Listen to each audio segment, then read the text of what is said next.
ఉంటే అటువంటి వారిని మేము స్వీకరించడం జరుగుతుంది. ఆ రకంగానే ఇవాళ ముగ్గురికి పార్టీ కండువా కప్పి వారిని పార్టీలోకి ఆహ్వానించడం జరిగింది వికే గారు. ఎందుకంటే ఇప్పటికీ ఆపరేషన్ ఉంది. అండర్లైన్ చేయాల్సింది ఏంటంటే రాజీనామా చేసి సభ్యత్వాలకు రాజీనామా చేసి అన్నది అండర్లైన్ చేయాలనేది మీరు చెప్పారు. కానీ ఇప్పుడు 6 నెలలైనా ఆమోదించలేదు కాబట్టి చేసినా చెప్పినా మేము హౌస్కి వెళ్ళాము అని వాళ్ళు చెబితే దాన్ని అప్పుడు అండర్లైన్ చేయాలి. హౌస్కి వెళ్తారా వెళ్ళరా అనేది క్లారిటీ చెప్పడం లేదు వాళ్ళు. ఎనీవే దాన్ని అక్కడ ఒక కామా పెట్టేదానికి వినూషారెడ్డి గారు నమస్తే. నమస్తే వికే గారు. వినూషారెడ్డి గారు ఒక ఎమ్మెల్సీ గారు మీ పార్టీలో కూడా చేరారు, పోతుల సునీత గారు. సునీత గారు చేరారు. ఇది ఏంటి కూటమిలో ఉన్న 3 పార్టీలు అట్రాక్ట్ చేస్తున్నాయా, లేకపోతే మొదట్లో అనుకున్నారు ఆ పార్టీ నుంచి ఎవరిని తీసుకోవద్దు, మనము డిఎన్ఏ వేరు, వాళ్ళు మనకి సరిపడరు అని ఏదో మాట్లాడారు. ఇప్పుడు తీసుకుంటున్నారు, పంచుకుంటున్నారు. 10 మందిని వాళ్ళు తీసుకుంటే 2-3 మీరు తీసుకుంటారు, 4-5 జనసేన వారు తీసుకుంటారు. ఏంటి దీంట్లో ఉన్న ఇది ఓపెన్ చేశారా? వికే గారు, ముందుగా మీకు ఏవిఎన్ ప్రేక్షకులకు ప్యానెల్లోని మిగతా పెద్దలకి నమస్కారం. నమస్కారం. మీరు ఓపెన్ చేశారు, గేట్లు ఓపెన్ చేశారు అని మాట్లాడుతున్నారు. ఫస్ట్ నుంచి కూడా కూటమి ప్రభుత్వం ఏంటంటే చాలా పెద్ద మెజారిటీతో గెలిచినప్పుడు ఈ విషయంలో ఆలోచించి ఏ పార్టీ 3 పార్టీలు కూడా నిర్ణయించుకొని వాళ్ళ ఆలోచనలకు తగినట్టు, వాళ్ళ ఐడియాలజీ, వాళ్ళ సిద్ధాంతాలకు తగినట్టు నిర్ణయం తీసుకోవాలని భావించాము. అంటే మీకు నేను ఒక చిన్న ఉదాహరణ చెప్తాను, ఇప్పుడు మీరు ఎందుకు తీసుకోవాలనుకుంటున్నారు అని. ఇప్పుడు ఒక టీచర్ ఉన్నారు అనుకోండి, ఎంఏ చదివినాక ఆ టీచర్ ఏమనుకుంటారు, స్కూల్లోకి వెళ్ళు, కాలేజ్లోకి వెళ్ళు, పాఠాలు చెప్పాలి అనుకొని ఒక ఎడ్యుకేషనల్ ఇన్స్టిట్యూషన్ లో జాయిన్ అవుతారు. ఓకే, అక్కడ ఉన్నారు. కొద్ది రోజుల తర్వాత ఆ అధినేత ఏం చేస్తాడంటే, నేను పాఠాలు చెప్పను, మీరు పాఠాలు చెప్పకూడదు అని అంటారు. అప్పుడు ఆ టీచర్లు అక్కడే ఉండాలని అనుకుంటున్నారా మీరు? వాళ్ళు ఎందుకని వాళ్ళు టీచర్లు అయింది? పాఠాలు చెప్పడానికే కదా. అదే విధంగా ఇప్పుడు ఎమ్మెల్యేలైనా ఎమ్మెల్సీలైనా మీరు చాలా వరకు వాళ్ళు ప్రజలకు సర్వీస్ చేయాలి, లేకపోతే రాజకీయాల్లో ఉండాలనే ఉద్దేశంతోనే కదా ఎమ్మెల్యేలు ఎమ్మెల్సీలు అవుతారు.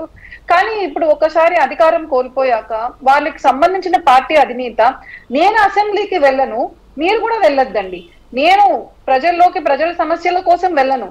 ఇప్పుడు ఎందుకు నేను చెప్తున్నానంటే, ప్రజలకు ఏదైనా ఇబ్బందులు ఉంటే ప్రతిపక్షం అనేది చాలా ముఖ్యం. అలా కాకుండా వాళ్ళ పర్సనల్ పనులకి, వాళ్ళ పార్టీకి సంబంధించిన పనులకు మాత్రమే వెళ్తాను, మీరు మాత్రం ప్రజాసేవ చేయొద్దు అంటే మరి ఆ ఎమ్మెల్యేలు ఎమ్మెల్సీలు ఏం చేయాలంటారు మీరు? ఆ స్కూల్ మాపేసి పాఠాలు వెళ్ళొద్దన్న టీచర్లను పక్క స్కూల్లోకి వెళ్ళడం తప్పని అంటారా? ఇక్కడ కూడా మేము జాయిన్ చేసుకునేటప్పుడు వాళ్ళు సిద్ధాంతాలకు ఎంతవరకు కట్టుబడి ఉన్నారు, ఇవన్నీ ఆలోచించి మేము చేర్చుకుంటాం.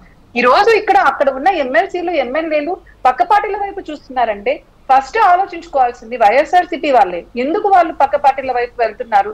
మీరు వారికి స్వేచ్ఛను ఇచ్చారా?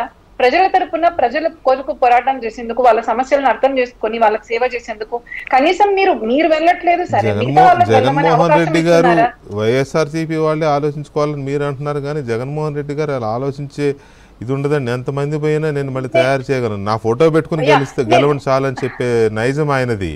ఆయన ఎంతమంది పోయినా హీ డజంట్ కేర్.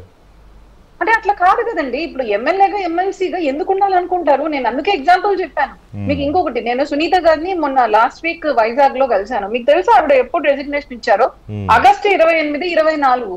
నేను దాదాపు 15 నిమిషాలు మాట్లాడాను. ఆవిడ చెప్తున్నారు, 2 సంవత్సరం అయింది పైన రెసిగ్నేషన్ ఇచ్చమ్మా, ఏ విషయం తేల్చట్లేదు, మీ వాళ్ళు రెసిగ్నేషన్ యాక్సెప్ట్ చేస్తే తప్ప చేర్చుకోమని ఇప్పటికే సంవత్సరం అయిపోయింది, ఇప్పుడు మాకు ఏం చేయాలో అర్థం కాని స్థితి. అంటే ఇప్పటికీ మండలిలో కొంచెం వాళ్ళది పైచేయి ఉండొచ్చు, బట్ ఇలా మీరు కనీసం ఎమ్మెల్యేలకు ఎమ్మెల్సీలకు మేము ఇంకా మాకు వద్దు ఈ స్థానం అని చెప్తుంటే కూడా మీరు వాళ్ళ రిజిగ్నేషన్ ఎందుకు ఆమోదించట్లేదు? కొద్ది రోజుల పట్టే కదా ఈ అధికారం ఉంటుంది, దాని తర్వాత మళ్ళీ మారుతుంది కదా.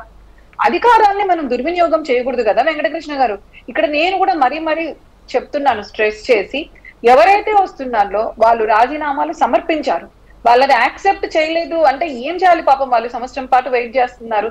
రాజీనామాలు చేసి వాళ్ళ ఏదైతే ఇప్పుడు పదవులు ఉన్నాయో ఎమ్మెల్యేలకు ఎమ్మెల్సీలకు రాజీనామా చేసి, పార్టీ సభ్యత్వానికి రాజీనామా చేసి సిద్ధాంతము ఇప్పుడు మనకు మెయిన్ గా అందరు ఏం ఆలోచిస్తారండి? మొన్న సునీత గారితో మాట్లాడితే అదే అంటున్నారు, అమ్మ మా అబ్బాయి డాక్టర్, ఇంతకు ముందు ఇక్కడ అంతా డెవలప్మెంట్ లేదు, ఇప్పుడు ఇక్కడ డెవలప్మెంట్ అవుతా ఉంది, విజయవాడలో ప్రాక్టీస్ చేస్తున్నారు గవర్నమెంట్ లో. ఎవరైనా ఏం ఆలోచిస్తారు? ఆంధ్రప్రదేశ్ కి సంబంధించి వాళ్ళకి రాబోయే నెక్స్ట్ జనరేషన్ బాగుండాలనే కదా ఆలోచిస్తారు.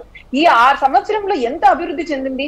రికార్డు స్థాయిలో మనం 10.8% జీడిపి గ్రోత్ రేట్ వృద్ధి చేశాము. సూపర్ 6 హామీలన్నీ కూడా మనం నెరవేర్చాము. మనకి ఇప్పుడు చూస్తే ఇండస్ట్రీస్ అన్ని కూడా ఇప్పుడు మనకు దాదాపు ఫైనలైజ్ అయిపోయి కొన్ని చోట్ల వాటికి చేరిక కాదు. సరే, జీడిపి గ్రోత్ కావచ్చు, లేకపోతే రాష్ట్ర అభివృద్ధి కావచ్చు, ఆర్ మీరు అంటున్న సూపర్ 6 సూపర్ హిట్ ఇవి కావచ్చు, వాటికి చేరికలకి సంబంధం ఉంటుందని అంటే మీరు చేరే వాళ్ళు అది చెప్తారు, చేర్చుకునే వాళ్ళు అది చెప్తారు, కానీ చూసేవాళ్ళకి దానికి సంబంధం లేదు. Both are different. చేరడానికి అభివృద్ధితో పని లేదు, అధికారం. అది సరే, అది అందరికీ తెలిసిందేలేండి. ఇప్పుడు మనం ఇక్కడ కొత్తగా దాన్ని ఏదో బ్రహ్మ పదార్థాన్ని చేసి మాట్లాడాల్సిన